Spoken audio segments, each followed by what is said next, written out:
Assalamualaikum warahmatullahi wabarakatuh. Perkenalkan, nama saya Fuad Fadi dari kelas 2A di 3 akuntansi dengan NIM 2201071006 dengan nomor absen nomor 4. Baiklah, saya akan menjelaskan materi tentang akuntansi perbankan yang sesuai dengan rencana RPS. Oke, baik. Pertama, materi pengertian bank. Suatu badan usaha yang menghimpun dana dari masyarakat dalam bentuk simpanan dan menyalurkan dana ke masyarakat dalam bentuk kredit dan atau bentuk lainnya yang dalam rangka meningkatkan taraf hidup ramahnya. Yang kedua, itu dasar hukum. Menurut Undang-Undang Nomor 10 Tahun 1968 tentang perbankan tentang perubahan atas Undang-Undang Nomor 7 Tahun 1992 tentang perbankan. Undang-undang ini merupakan undang-undang dasar yang mengatur dasar-dasar perbankan di Indonesia. Ini mencakup lisensi perbankan, pengaturan bank sentral, tata cara pengawasan, dan ketentuan lainnya yang berkaitan dengan lembaga keuangan. Yang ketiga, fungsi bank. Pertama itu adalah fungsi intermediasi. Bank ini berperan sebagai perantara atau pihak yang memiliki dana atau nasabah yang menabung dan pihak yang memerlukan dana atau pinjam. Lalu yang kedua adalah fungsi pengamanan. Bank itu menyediakan tempat yang aman untuk nasabah menyimpan dana mereka melalui rekening giro, tabungan, ataupun deposito. Nasabah itu dapat mengamankan dana mereka dan memiliki akses ke dana mereka kapanpun diperlukan. Lalu yang terakhir, fungsi penyelesaian, yang mana pembayaran, bank ini memfasilitasi transaksi pembayaran antara nasabah dan pihak ketiga. Ini mencakup transfer dana, penyelesaian cek dan layanan pembayaran elektronik. Lalu fungsi pembiayaan.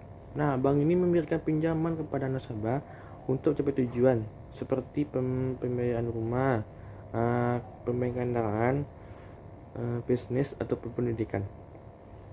Lalu yang keempat tuh adalah materi keempat tuh asal usul bank dan sejarah singkat perbankan di Indonesia. Oke, pada tahun 1928, bank pertama di Indonesia itu adalah Deja First Bank atau disingkat dengan DJB, didirikan oleh pemerintah Hindia Belanda. Bank ini berperan dalam penerbitan mata uang dan pengelolaan keuangan kolonial di Hindia Belanda. Setelah kemerdekaan di Indonesia pada tahun 1945, DJB diubah namanya menjadi Bank Indonesia (BI). BI menjadi bank sentral Indonesia dan mengawasi stabilitas moneter serta peredaran mata uang. Pada tahun 1960-an, Indonesia mengalami pertumbuhan ekonomi yang signifikan dan bank-bank swasta serta bank nasional mulai berkembang. Itu pun pada tahun 97 sampai 98 terjadinya krisis keuangan secara Asia yang dapat mengaruhi Indonesia. Bank itu dapat mengalami kesulitan keuangan dan pemerintah terpaksa melakukan restrukturisasi sistem perbankan. Pada abad ke-21, perbankan di Indonesia terus berkembang pesat. Bank swasta dan nasional pun semakin mengembangkan layanan perbankan, termasuk perbankan digital. Seiring berjalannya waktu, perbankan Indonesia itu terus beradaptasi dengan perkembangan teknologi dan kebutuhan pelanggannya. Yang kelima itu jenis-jenis bank. Yang pertama itu dapat dilihat dari segi fungsinya. Menurut Undang-Undang Pokok Perbankan Nomor 14 Tahun 67, jenis perbankan itu terdiri dari pertama, bank umum, bank pembangunan, bank tabungan, bank pasar, bank desa, dan lain-lain. Namun setelah keluar Undang-Undang Pokok Perbankan Nomor 7 Tahun 1992 dan ditegaskan lagi dengan keluarnya Undang-Undang RI Nomor 10 Tahun 98, maka jenis perbankan itu berdasarkan fungsinya terdiri dari bank umum pertama, yang kedua adalah bank perkreditan rakyat atau BPR. Apa sih itu bank umum? Bank umum itu adalah bank yang melaksanakan kegiatan usaha secara konvensional ataupun berdasarkan prinsip syariah yang dalam kegiatannya itu memberikan jasa, dalam lalu lintas pembayaran. Nah, apa sih maksud dari jasa dalam lalu lintas pembayaran? Nah, maksud dari itu adalah bank tersebut berperan sebagai perantara atau fasilitator dalam proses pembayaran antara berbagai pihak seperti penyediaan rekening, transfer dana, penyediaan kartu defisit atau kredit, ataupun dan sebagainya. Nah, yang kedua, apa tuh Bank Perkreditan Rakyat? Nah, atau disingkat dengan BPR. Nah, bank itu adalah lembaga keuangan yang berbentuk badan hukum yang bertujuan untuk memberikan pelayanan dalam bentuk kredit serta jasa-jasa lainnya kepada masyarakat. Yang kedua, kita tengok lagi dilihat di segi pemilikannya. Yang itu terdiri dari bank milik pemerintah. Nah, bank milik pemerintah itu adalah bank yang aktif pendiriannya itu maupun modal ini sepenuhnya dimiliki oleh pemerintah, sehingga seluruh keuntungan bank ini dimiliki oleh pemerintah. Tujuan bank pemilik utama pemerintah itu adalah untuk mendukung kebijakan ekonomi pemerintah, memfasilitasi pertumbuhan ekonomi, memenuhi kebutuhan keuangan negara. Contoh apa saja sih bank-bank yang dimiliki oleh pemerintah? Nah, mungkin kalian tahu. Yang pertama itu adalah Bank BNI, Bank Rakyat Indonesia, itu Bank Mandiri, Bank Tabungan Negara, Bank Syariah Indonesia. Oke, selanjutnya tuh Bank Milik Swasta Nasional. Artinya itu lembaga keuangan yang dimiliki dan dioperasikan oleh entitas atau individu swasta yang berkebangsaan ataupun yang berdomisili di dalam negeri, bukan oleh pemerintah. Dalam konteksnya, bank milik swasta itu adalah bank yang dimiliki oleh investor ataupun perusahaan swasta nasional. Bank-bank milik swasta ini beroperasi dengan tujuan untuk memperoleh keuntungan bagi pemiliknya. Contoh-contoh bank milik swasta. Mungkin kalian pasti udah tahu nih. Ini bank paling terpopuler sekali. Yang pertama itulah Bank Sentral Asia atau BCA. Yang kedua Bank Danamon, Bank Cimniaga, Bank Muamalat, dan lain sebagainya. Oke, kita masuk lagi selanjutnya itu bank milik koperasi. Bank yang memilikannya itu saham-sahamnya itu dimiliki oleh perusahaan yang berbadan hukum koperasi. Koperasi itu adalah, kalau misalnya kalian nggak tahu apa koperasi, saya jelaskan di sini.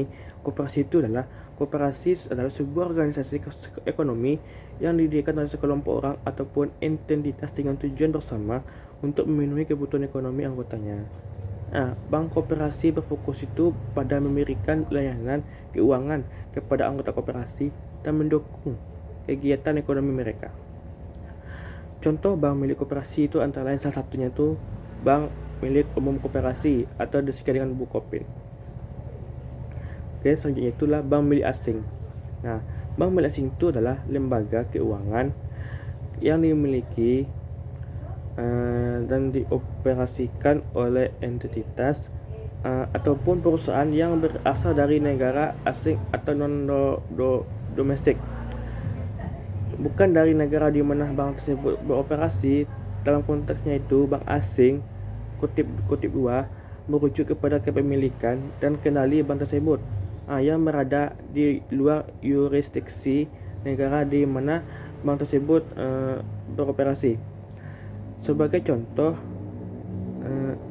jika sebuah bank berbasis di Amerika Serikat memiliki cabang, misalnya cabang atau perusahaan di Indonesia, maka bank tersebut dianggap sebagai bank milik asing di Indonesia.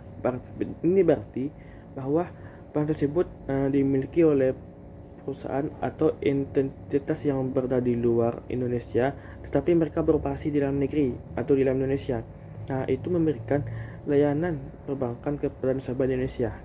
Bank milik asing itu sering sekali memainkan peran penting dalam perekonomian suatu negara, khususnya itu dalam hal menyediakan akses ke pasar internasional, menyediakan layanan perbankan yang beragam, dan mendukung aliran modal asing. Apa saja sih contoh bank milik asing sih? Yang pertama itulah Bank HSBC Indonesia, Bank Citibank Indonesia, Bank Standard Chartered Indonesia, dan lain-lain. Selanjutnya itulah bank milik campuran, yang mana artinya itu lembaga keuangan yang memiliki struktur kepemilikan dan operasi yang mencampurkan unsur kepemilikan pemerintah negara dan unsur kepemilikan swasta atau pengurusan atau nilai swasta. Dalam bank milik campuran, pemerintah dan sektor swasta ini memiliki kepemilikan bersama dalam bank tersebut. Bank semacam ini bisa dimiliki sebagian besar oleh pemerintah atau sebagian besar juga oleh investor atau swasta atau sebaliknya. Tujuan dari bank milik campuran itulah untuk menggabungkan keuntungan dari kedua sektor publik dan sektor swasta. Ini mencakup tujuan seperti memberikan layanan perbankan yang stabil dan terjangkau kepada masyarakat, mendukung pertumbuhan ekonomi dan mendapatkan keuntungan ekonomi. Apa saja contoh-contoh bank milik campuran? Yang pertama itu adalah Bank of America, Jones T Bank, DBS Bank, dan sebagainya. Oke, kita masuk yang bagian ketiga, fungsi jenis-jenis bank yang kita tengok dilihat dari segi statusnya, yaitu dilihat dari segi kemampuannya itu melayani masyarakat.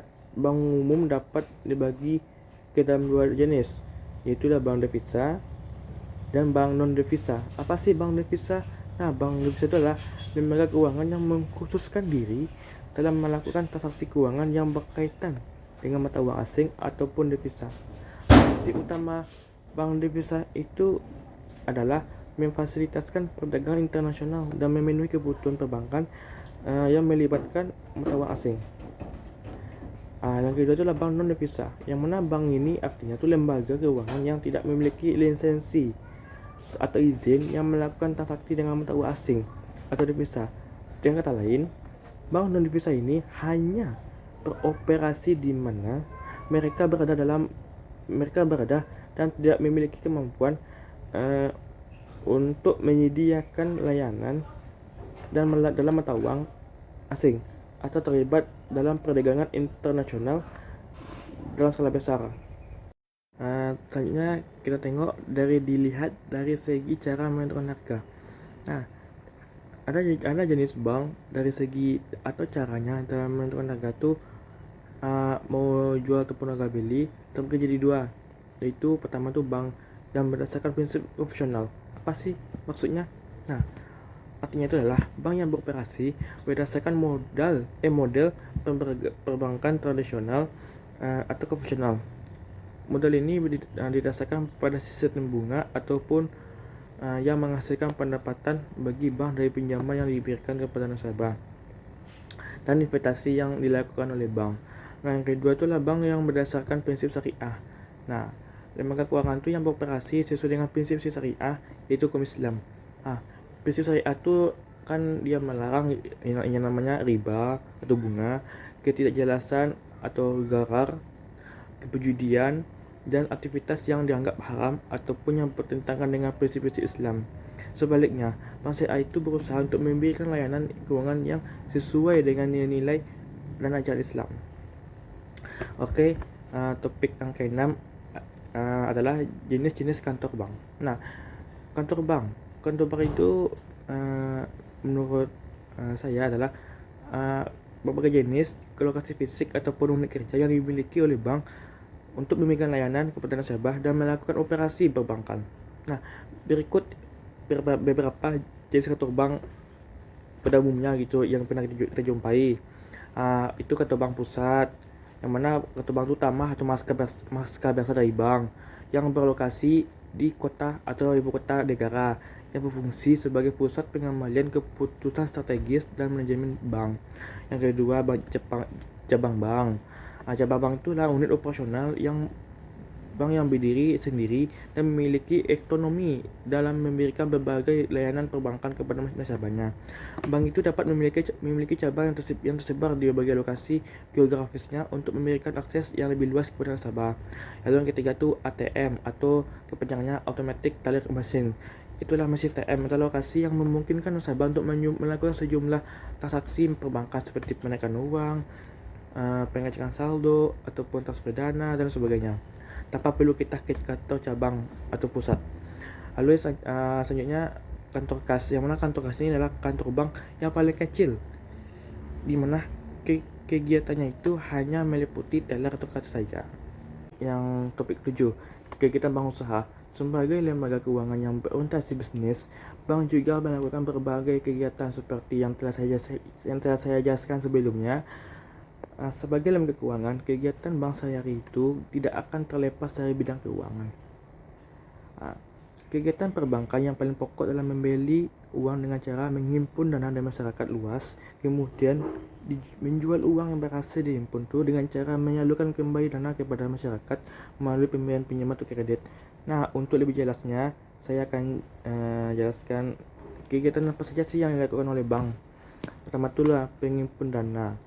Nah, kegiatan penghimpunan dana yang membeli dana dari masyarakat adalah tindakan yang dilakukan oleh bank atau lembaga keuangan yang menempatkan dana atau modal dengan cara membeli produk keuangan atau instrumen yang dimiliki oleh masyarakat. Nah, ini adalah salah satu cara bagi bank atau lembaga keuangan untuk menghimpun dana yang akan digunakan untuk keperluan kegiatan membeli dana yang dapat dilakukan dengan cara dalam bentuk simpanan. Nah, simpanan yang saya sebut ini adalah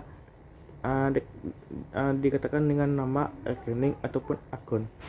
Jenis simpanan ini terbagi 3, ada simpanan giro, simpanan tabungan, dan simpanan deposito. Lalu yang kedua, penyaluran dana.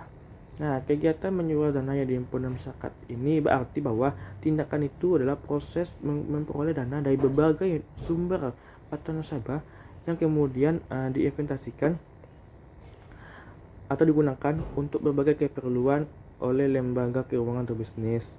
Nah, ini dapat mengacu pada perhimpunan dana dari nasabah atau investor yang kemudian menggunakannya untuk memberikan pinjaman atau ini dikenal dengan nama kredit. Oke, yang ketiga, investasi. Bank menginvestasikan dana yang mereka terima dari nasabah dalam berbagai instrumen keuangan seperti surat berharga, obligasi, saham, dan properti. Tujuannya adalah untuk menghasilkan pengembalian yang menguntungkan dan diversifikasi portofolio investasi. Lalu yang keempat, tersedia dan layanan pembayaran. Nah, bank itu menyediakan layanan pembayaran seperti transfer dana, cek giro, kartu kredit, atau kartu debit, dan layanan pembayaran secara elektronik. Nasabah itu dapat menggunakan layanan ini untuk melakukan pembayaran tagihan, pembelian, dan transaksi keuangan lainnya. Manajemen investasi, yang mana beberapa bank itu memiliki divisi manajemen investasi yang mengelola dana nasabah dalam portofolio investasi yang mencakup saham, obligasi, dan aset lainnya. Mereka membantu nasabah dalam mengembangkan strategis investasi yang sesuai dengan tujuan keuangan mereka. Yang valuta asing, yang mana bank itu menyediakan layanan pertukaran valuta asing bagi nasabah yang ingin bertransaksi mata uang asing atau melindungi diri dari risiko mata uang. Yang ketujuh, layanan keuangan korporat. Bank memberikan layanan keuangan kepada perusahaan termasuk pendanaan proyek, manajemen likuiditas, restrukturisasi utang, dan layanan RT-Rasure. Oke, yang ke-8 tuh manajemen risiko, yang mana bank itu membantu nasabah dalam manajemen risiko dengan menawarkan produk-produk asuransi dan derivatif yang melindungi mereka dari risiko finansial seperti perubahan suku bunga, perubahan kurs, valuta asing, dan risiko lainnya. Yang 9 itu layanan perbankan syariah, yang mana beberapa bank itu di Indonesia menawarkan layanan perbankan berdasarkan prinsip syariah yang melibatkan produk-produk keuangan yang sesuai dengan hukum Islam. Oke, yang ke-10, penyimpanan berangkas. Bank itu menyediakan layanan penyimpanan berangkas bagi nasabah yang ingin menjaga barang berharga atau dokumen berharga atau dokumen penting dalam lingkungan yang aman. Kegiatan usaha bank ini diatur oleh undang-undang dan regulasi perbankan yang berlaku di negara tersebut dan diawasi oleh lembaga pengawas keuangan seperti otoritas jasa keuangan atau bank sentral yang bertanggung jawab untuk menjaga keamanan dan kestabilisan sistem keuangan serta memenuhi kebutuhan keuangan nasabah dengan baik.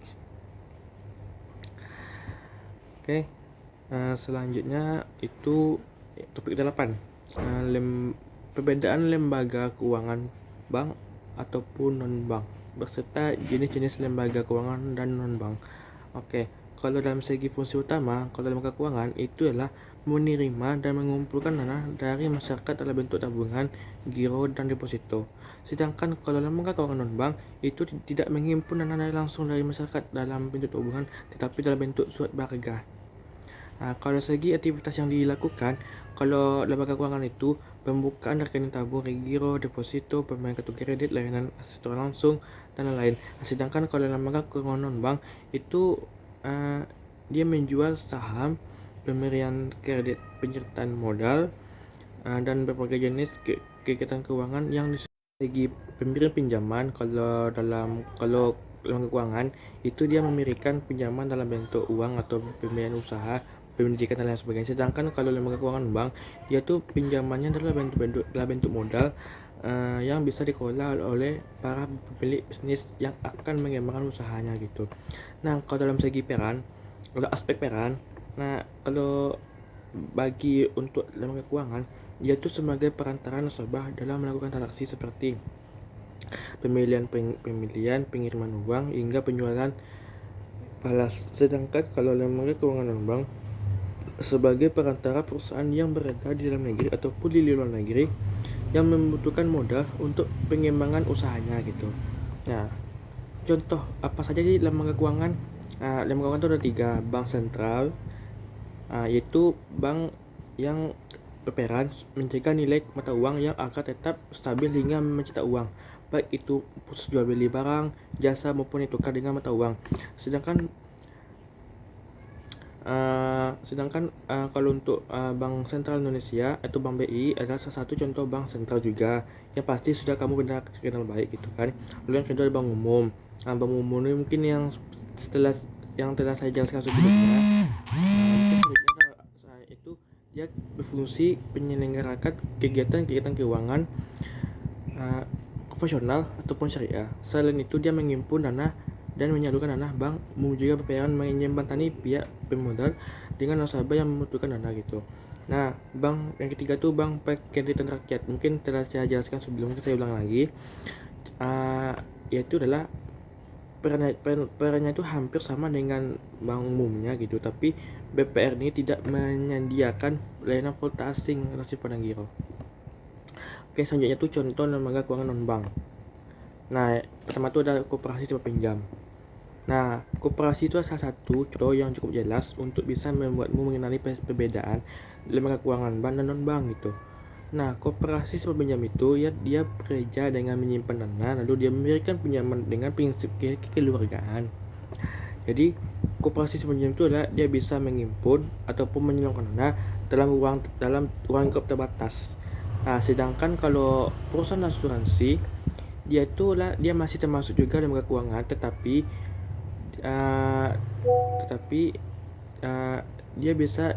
dia untuk menjadi nasabah, kamu harus membeli produk jasanya gitu sesuai kebutuhan kamu. Lalu dia membayar premi setiap bulannya. Contoh produknya gitu kayak semacam asuransi jiwa, asuransi kesehatan, dan properti. Selanjutnya itu perusahaan dana pensiun. Sesuai namanya, perusahaan itu bisa membantu mempersiapkan jaminan masa tua dari segi finansial. Dana yang dihimpun biasanya didapatkan dengan memotong gaji lalu dikembalikan saat kamu pensiun. Nah, perusahaan dana pensiun itu dia masuk ruang lingkup menghimpun dana.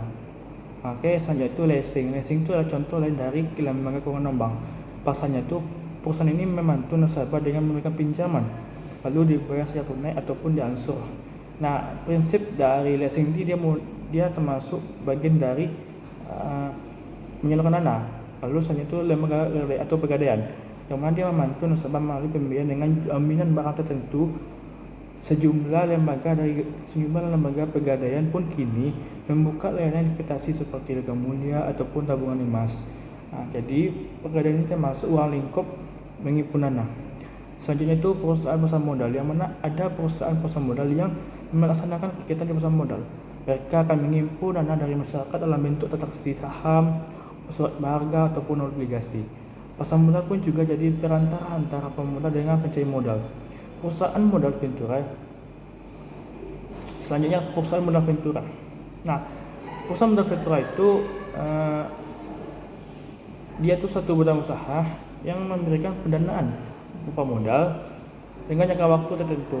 Perusahaan modal ventura memberikan permodalannya itu dalam bentuk penciptaan saham, obligasi, konversi, dan pembagian hasil usaha.